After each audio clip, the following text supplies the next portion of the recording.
મિત્રો, આજે આપણે જોવાના છે પ્રકરણ 4 દ્વિચલ સુરેખ સમીકરણ.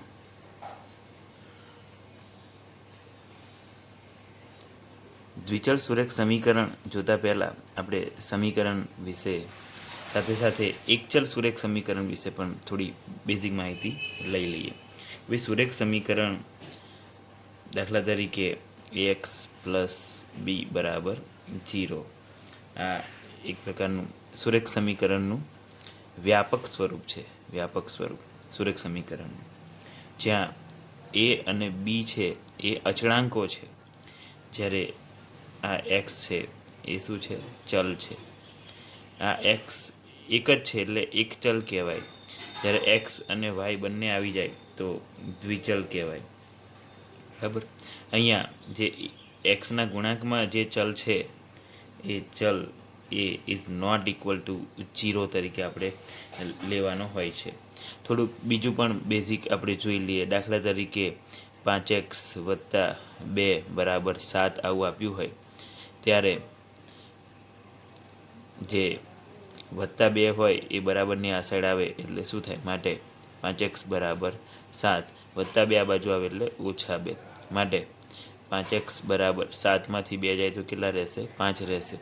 માટે હવે એક્સને સૂત્રનો કરતાં બનાવવાનું હોય, એક્સના ગુણાંકમાં જે સંખ્યા હોય એ બરાબરની સામે જાય તો ક્યાં જશે? ભાગાકારમાં જશે. 5 ક્યાં જશે? ભાગાકારમાં જશે. 5 5 કેન્સલ થઈ જશે. માટે એક્સ બરાબર કેટલો જવાબ આવે? 1 જવાબ આવે. તો અહીંયા છે ધ્યાન રાખવા જેવી બાબતો કે વધતા હોય બરાબરની સામે આવે તો ઓછા થઈ જાય, ઓછા હોય બરાબરની સામે આવે તો વધતા થઈ જાય. ગુણાકારમાં કોઈ સંખ્યા હોય બરાબરની સામે આવે તો ભાગાકારમાં જતી રહે. જેમ અહીંયા 5 ગુણાકારમાં હતો, બરાબરની સામે આવે એટલે ક્યાં જયો? ભાગાકારમાં જયો. ભાગાકારમાં કોઈ વસ્તુ હોય બરાબરની સામે આવે તો ક્યાં જતી રહે? ગુણાકારમાં જતી રહે. ખ્યાલ આવે છે ને? દાખલા તરીકે x/5 બરાબર 2 આ રીતે હોય તો અહીંયા 5 ભાગાકારમાં છે, બરાબરની સામે જાય એટલે ક્યાં જશે? ગુણાકારમાં જશે. 2 × 5 એટલે x બરાબર કેટલા આવે? 10 જવાબ આવે. બરાબર. કંઈ પણ વસ્તુ, દાખલા તરીકે x - 5 બરાબર 10 આવું છે. ઓછા હોય બરાબરની સામે જાય તો શું થઈ જશે? વત્તા. માટે x બરાબર 10 તો ત્યાંના ત્યાં છે. -5 બરાબરની આ બાજુ આવે એટલે શું થઈ જાય? +5. માટે x બરાબર 10 ને 5 કેટલા થઈ ગયા? 15 થઈ ગયા. તો આ તમારો જવાબ. તો ખાસ આ બાબતોનું ધ્યાન રાખો. બીજું પણ ધ્યાનમાં રાખવા જેવી બાબતોમાં આવે છે કે ભાઈ +10 +12 તો સરખી નિશાની હોય તો સરવાળો કરવાનો. સરવાળો થશે 2 + 0 2 1 અને 1 2 તો કેવા? +22 જવાબ આવશે. બરાબર. -10 -12 સરખી નિશાની છે, ભલે ઓછા છે પણ સરખી નિશાની છે એટલે શું કરવાનું? સરવાળો કરવાનો. એટલે અહીંયા 2 આવશે, 1 અને 1 2. પણ નિશાની કઈ મૂકવાની? જે 10 અને 12માં જે મોટું હોય, મોટી સંખ્યા હોય એની આગળ જે નિશાની હોય નિશાની મૂકવાની. તો આ યાદ રાખવું. સરખી નિશાની હોય તો સરવાળો, સરખી નિશાની હોય તો સરવાળો કરવાનો રહેશે. પણ જો જુદી જુદી નિશાની હોય, દાખલા તરીકે અહીંયા આપણે જોઈ લઈએ +24 -12 નિશાની કેવી છે? જુદી જુદી. તો બાદબાકી કરવાની. 4માંથી 2 જાય તો 2, 2માંથી 1 જાય તો 1. હવે નિશાની કઈ મૂકવાની? તો 12 અને 24માં મોટું કોણ છે? 24. તો પછી 24ની આગળ જે નિશાની હોય એ નિશાની તમારે મૂકવાની રહેશે. તો જવાબ કેટલો આવે? +12 આવે. હજુ અહીંયા જોઈએ -24 +12. ચલો, જુદી જુદી નિશાની છે, સરખી નિશાની સરવાળો. પણ જુદી જુદી નિશાની હોય તો શું કરવાનું? બાદબાકી. 4માંથી 2 જાય તો 2, 2માંથી 1 જાય તો 1. પણ નિશાની કઈ મૂકવાની? 12 અને 24માં મોટું કોણ? તો કે 24. 24ની આગળ જે નિશાની હોય એ મૂકવાની. ટૂંકમાં મોટાની આગળ, મોટી સંખ્યાની આગળ જે નિશાની હોય એ જ નિશાની તમારા જવાબમાં મૂકવાની. પણ યાદ એટલું રાખવાનું, સરખી નિશાની હોય તો સરવાળો, સરખી નિશાની હોય તો સરવાળો, જુદી જુદી નિશાની હોય તો બાદબાકી, જુદી જુદી નિશાની હોય તો શું કરવાનું? બાદબાકી. પણ નિશાની કઈ મૂકવાની જવાબની આગળ? તો કે જે મોટી સંખ્યા હોય એની આગળ જે નિશાની હોય એ જ જવાબની આગળ મૂકવાની. અહીંયા 2માંથી જે મોટી સંખ્યા હોય એની આગળ જે નિશાની હોય એ જ તમારા જવાબની આગળ નિશાની મૂકવાની રહેશે. બરાબર. તો આ થોડુંક માહિતી ધ્યાનમાં રાખજો. હવે આપણે દ્વિચલ સુરેખ સમીકરણ શરૂ કરવી છે. પ્રકરણ 4 દ્વિચલ સુરેખ સમીકરણ. તો એ શરૂ કરતાં પહેલાં આપણે એકચલ સુરેખ સમીકરણનો થોડોક ઉલ્લેખ કરી લઈએ. એક ચલ સુરેખ સમીકરણ જોડે જોડે લખતા રહેવું. અહીંયાથી ચેપ્ટર શરૂ થાય છે. એક ચલ સુરેખ સમીકરણ. તો જે સમીકરણમાં એક જ ચલ હોય, કેટલો એક્સ, એક જ ચલ હોય અને ચલનો ઘાતાંક એક હોય, ચલનો ઘાતાંક એક હોય, તે સમીકરણને એક ચલ સુરેખ સમીકરણ કહે છે. બરાબર, તે સમીકરણને એક ચલ સુરેખ સમીકરણ કહે છે. શરૂઆતમાં આવું લખવું પડશે, ત્યાર પછી દાખલા જ ગણવાના છે. એક ચલ સુરેખ સમીકરણનું જે પ્રમાણિત સ્વરૂપ છે, પ્રમાણિત સ્વરૂપ એ કંઈક આ પ્રમાણે છે. એક ચલ સુરેખ સમીકરણનું પ્રમાણિત સ્વરૂપ એક્સ પ્લસ બી બરાબર સી, જ્યાં એ બી અને સી શું છે તમને ખ્યાલ હશે. એ બી અને સી શું હશે? હવે અહીંયા અચળાંકો છે. બરાબર, અને એક્સ શું છે? એ ચલ છે, એટલે તો એક ચલ સુરેખ સમીકરણ બને. એનો ઘાતાંક કેટલો છે? એક છે. અને ચલની સાથે જે ગુણાયેલું હોય અચળાંક, એની કિંમત 0 હોવી જોઈએ નહીં. બરાબર, તો આટલી વસ્તુ તમારે ધ્યાનમાં રાખવાની. દાખલા તરીકે એક્સ વત્તા 5 બરાબર 10 આવું આપ્યું છે. આ કયું સમીકરણ? તો કે એક ચલ અને સુરેખ સમીકરણ. એક્સનો ઘાતાંક 1 છે. હવે તમને એવું પૂછે એ બી અને સીની કિંમતો જણાવો. તો આને પ્રમાણિત સ્વરૂપ સાથે સરખાઈએ. એ એક્સ પ્લસ બી બરાબર સી સાથે સરખાઈએ તો એ બરાબર કેટલા કહેવાય? અહીંયા જો એક્સની સાથે શું ગુણાયેલું છે? 1 ગુણાયેલો છે, એટલે એ બરાબર કેટલા કહેવાય? 1. બી બરાબર કેટલા કહેવાય? 5. અને સી બરાબર કેટલા કહેવાય? 10. બરાબર, તો આવું પણ પૂછી શકે. એક ચલ સુરેખ સમીકરણના બીજા પણ ઉદાહરણ છે. એક્સ ઓછા 3 બરાબર 15. અને પ્રમાણિત સ્વરૂપ એક્સ પ્લસ બી બરાબર સી સાથે સરખાવતા આપણને એ બરાબર કેટલા મળે? અહીંયા એ બરાબર કેટલા મળશે? 1 મળશે. બી બરાબર કેટલા મળે છે? જો ઓછા 3 છે. અને સી બરાબર કેટલા મળશે? 15 મળશે.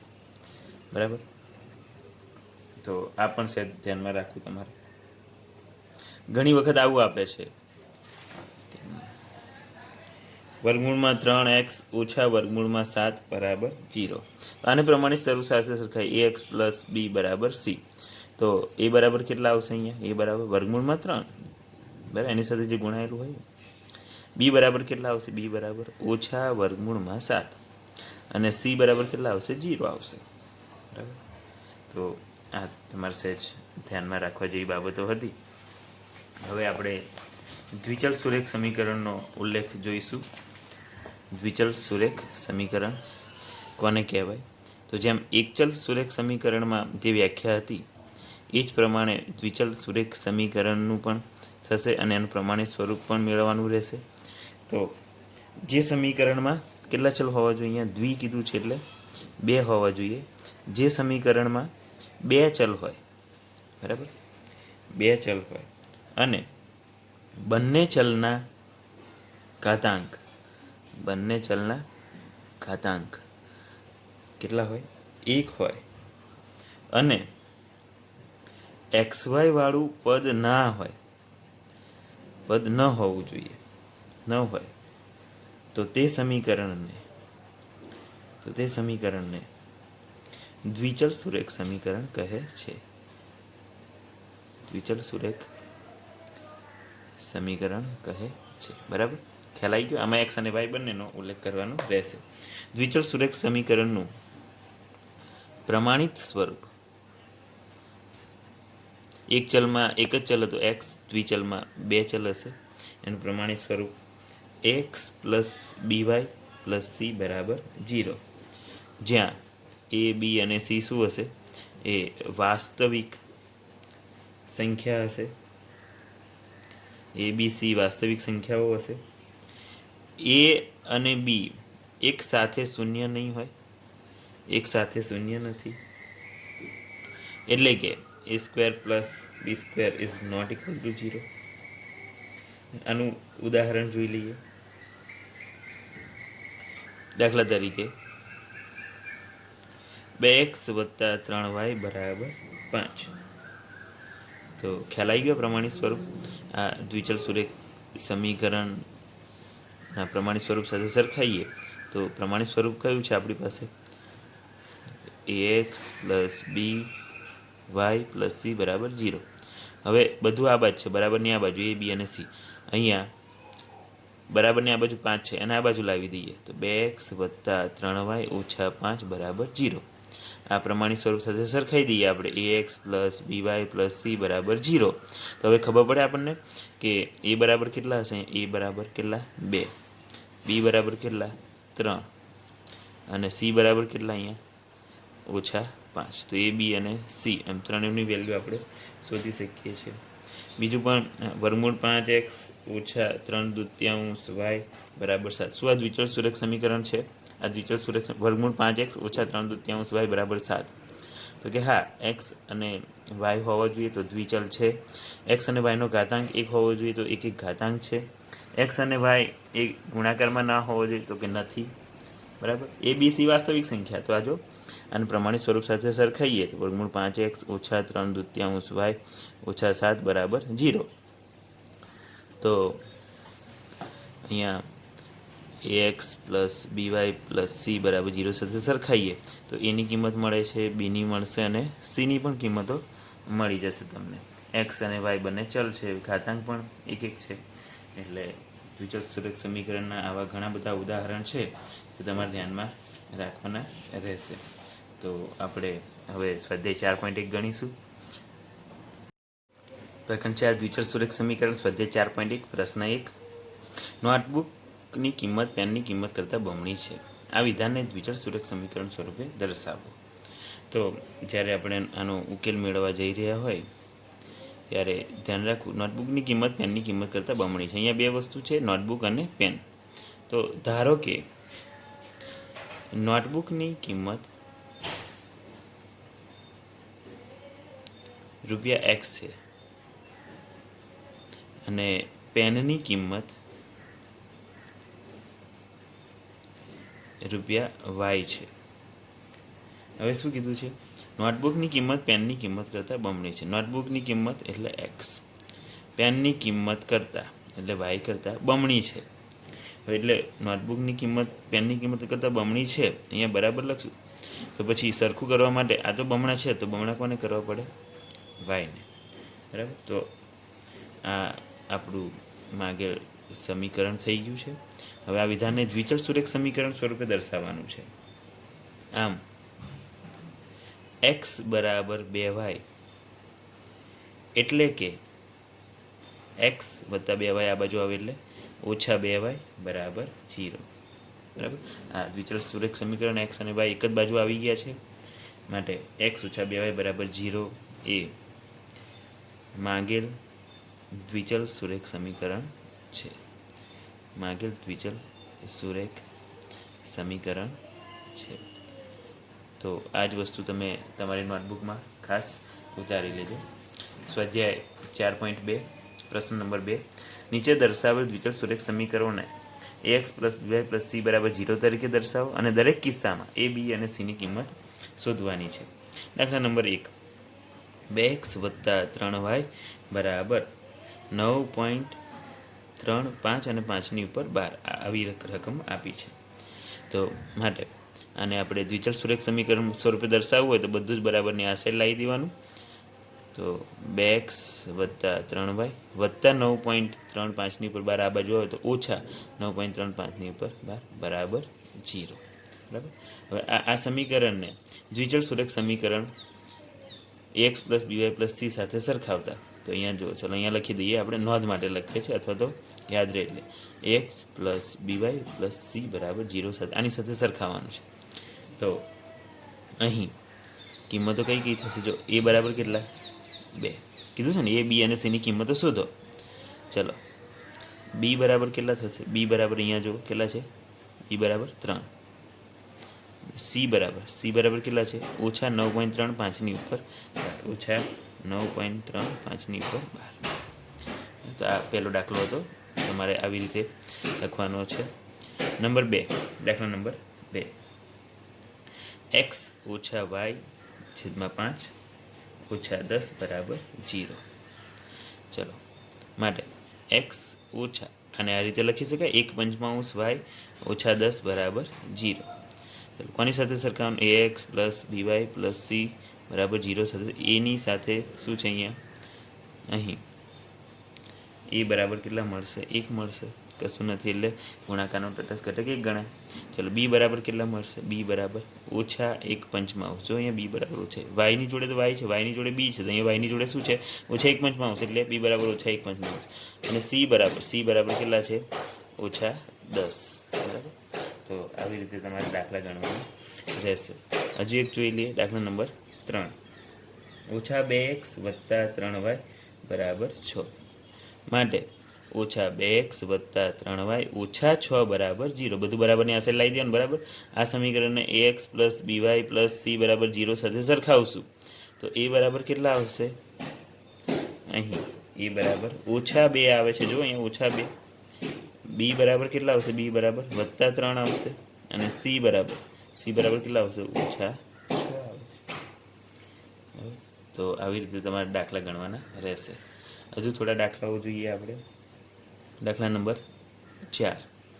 આ દરેક તમારે અત્યારે જ નોટમાં લખવાના છે, ત્યાર પછી હોમવર્ક પણ મળશે. એક્સ બરાબર 3y, તો માટે એક્સ ઓછા 3y બરાબર 0. ચલો ખ્યાલ આવી ગયો. હવે હજુ એક્સ વાય એ અને બી મળ્યા, સી બાકી છે, તો માટે એક્સ ઓછા 3y વત્તા 0 બરાબર 0 આવી રીતે લખી શકું, કારણ કે મારે આને ax plus by plus C બરાબર 0 સાથે સરખાવવાનું છે. માટે અહીં એ બરાબર કેટલા થશે? 1. બી બરાબર કેટલા થશે? ઓછા 3. સી બરાબર કેટલા? 0 થશે. તો આવી રીતે દાખલો ગણવો. દાખલા નંબર 5. 2x બરાબર ઓછા 5y માટે 2x ઓછા 5y આ બાજુ આવે તો વત્તા 5y બરાબર 0. માટે 2x વત્તા 5y વત્તા 0 બરાબર 0. કેમ આ સમજવા પૂરતું લખીએ છીએ? કારણ કે આપણે આને ax plus by plus C બરાબર 0 સાથે સરખાવવાનું છે. માટે અહીં એ બરાબર કેટલા મળે? અહીંયા 2. એ બરાબર 2. ચલો બી બરાબર કેટલા મળે છે? વત્તા 5. સી બરાબર કેટલા મળે છે? 0. હજુ બીજા 3 દાખલા ગણી લઈએ. દાખલા નંબર 6. 3x વત્તા 2 બરાબર 0. ચલો અહીંયા કયું પદ નથી? વાયવાળું પદ નથી. માટે 3x વત્તા 0y વત્તા 2 બરાબર 0. ચલો થઈ ગયું. જે ના હોય એને 0ના ગુણાકારમાં મૂકી દેવાનું. માટે અહીં આ સમીકરણને ax plus by plus C બરાબર 0 સાથે સરખાવીશું. બરાબર. તો અહીં એ બરાબર કેટલા મળશે? એ બરાબર 3. બી બરાબર કેટલા મળશે? 0. સી બરાબર કેટલા મળશે? 2. તો વિદ્યાર્થી મિત્રો, આપણે એવું લખ્યું હતું કે એક્સ અને વાય એ બે ચલ હોય છે, જ્યાં એ બી અને સી વાસ્તવિક સંખ્યાઓ છે. બરાબર. અને એ અને બી એક સાથે શૂન્ય નથી, ગમે તે એક શૂન્ય હોઈ શકે છે. તો આ વાતનું પણ તમે ધ્યાન રાખશો. નંબર 7. વાય ઓછા 2 બરાબર 0. ચલો આમાં શું ખૂટે છે? એક્સ ખૂટે છે, તો 0x વત્તા વાય ઓછા 2 બરાબર 0. અને ax વત્તા by વત્તા સી બરાબર 0 સાથે સરખાઈશું તો અહીં એ બરાબર કેટલા મળશે? એ બરાબર 0. બી બરાબર કેટલા મળશે? 1 મળશે. બી બરાબર અહીંયા વાયની સાથે શું છે? 1 છે. અને સી બરાબર કેટલા મળશે? ઓછા 2. ખાસ આ તમારે ધ્યાનમાં રાખવું. બરાબર. એ બરાબર 0, બી બરાબર 1 અને સી બરાબર ઓછા 2. હજુ એક છેલ્લો દાખલો આપણે જોઈ લઈએ. દાખલા નંબર કયો આવ્યા? 8. 5 બરાબર 2x. બરાબર. અને આપણે દ્વિચર સુરેખ સમીકરણ સ્વરૂપે દર્શાવવાનું છે. તો વત્તા 2x પહેલાં બરાબરની આ સાઈડ હોય બધું લાવી દઈએ. વત્તા 2x આ બાજુ હોય તો ઓછા 2x બરાબર 0. આને વ્યવસ્થિત ગોઠવી દઈએ. પહેલાં એક્સવાળું પદ લઈ લઈએ. ઓછા 2x વત્તા 5 બરાબર 0. આ વત્તા 5 અંદરો અંદર ફરે તો વત્તા જ રહે, બરાબરની આ સાઈડ આવે તો ઓછા થઈ જાય. આ વાતનું ધ્યાન રાખવું. માટે હવે વાયવાળું પદ લઈ લઈએ. ઓછા 2x વત્તા 0y વત્તા 5 બરાબર 0. અને ax plus by plus C બરાબર 0 સાથે સરખાઈશું તો શું મળશે? અહીં એ બરાબર કેટલા મળશે? ઓછા 2.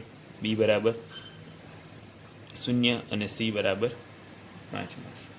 બરાબર. તો આ ચોપડીના સ્વાધ્યાય 4.1ના દાખલા હતા. હવે તમારે વધારે દ્રઢીકરણ માટે હોમવર્કમાં દાખલા આપવામાં આવશે, તેને આપણે શું નામ આપીશું? દ્રઢીકરણ તમારે કરવાનું છે. દ્રઢીકરણના દાખલા એટલે વધારે પાકું થાય, અથવા તો હોમવર્ક સમજી લો. તો રકમ તો આની યાદ છે કે દ્વિચલ સુરેખ સમીકરણનું પ્રમાણિત સ્વરૂપ ax plus by plus C સાથે સરખાવવાનું. એ બી અને સીની કિંમતો તમારે લખવાની છે. દાખલા નંબર 1, 4x બરાબર 5y વત્તા 2, 5x ઓછા 3y બરાબર 2.8 ઉપર 12, 3x બરાબર 7 ઓછા 2y, ઓછા 3x વત્તા 4y બરાબર 12. આ હોમવર્કમાં દાખલા અત્યારે જ અને આની નીચે જ તમારે ગણવાના છે દરેકે દરેક. 5y બરાબર 3x, 2x ઓછા 3y બરાબર 0, 3y બરાબર 15, 4x ઓછા 8 બરાબર 0. તો ઝડપથી આ દાખલાઓ ગણો. બીજા પણ અમુક લઈએ આપણે. 5x ઓછા 3y બરાબર 45, 2y ઓછા 3x બરાબર 14. હજુ પણ થોડી વધારે પ્રેક્ટિસ કરીએ. 5x ઓછા 10 બરાબર 0, 5x બરાબર ઓછા 10, 4y બરાબર 24. આને દ્વિચલ સુરેખ સમીકરણ સ્વરૂપે દર્શાવવાનું છે, સાદું રૂપ નથી આપવાનું, ધ્યાન રાખજો. 5y બરાબર 3, 2x બરાબર 9, 4x ઓછા 17 બરાબર 0, y બરાબર x વત્તા 5, પાઈ x ઓછા 3y બરાબર 18, 3x બરાબર 2y વત્તા 1.5 ઉપર 12. અને છેલ્લો દાખલો છે x બરાબર 2 y વત્તા 10. તો દરેક આ જે કંઈ ચલાવ્યું એનું વધારે અભ્યાસ કરે અને ત્યાર પછી આ હોમવર્ક ગણી લે.